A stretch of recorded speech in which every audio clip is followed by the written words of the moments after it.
Montujem interiérové dvere a mám tu taký otvor, kde tu chýba nejaký priestor na obložku. Volá sa to zalomené ostenie. Lenže tento otvor má ešte takú chybu. Je moc úzky, že má, ja neviem, 66 cm a na dvere potrebujete 68.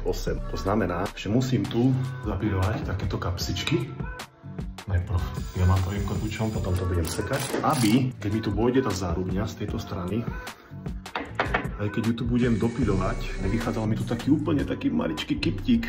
Znamená, že tá obložka, ktorá by sa tam dopírovala, by bola úplne takáto tenká, úplne teňučka. Keďže tento otvor máme úzky a tu máme tieto kapsy na pánty, tak ja musím vlastne zapíliť na tie kapsy, čo robím dosť často, robiť také zahlbenie. Celú tú zárubňu budem posúvať týmto smerom, by táto obložka, aj keď bude spilovaná, ale nemala, ja neviem, pol centimetra, ale mala aspoň 2 cm. Aby sme to lepšie pochopili, tak takto to bolo predtým. Vidíte, že tá obložka tu už nevojde. Úplne len taký malý pol centimetrový kusok. Tie priestory na panty, to ten pant vymedzoval, nepustil to ďalej. A ja som to zapílil, teraz vlastne to môžem dať na doraz.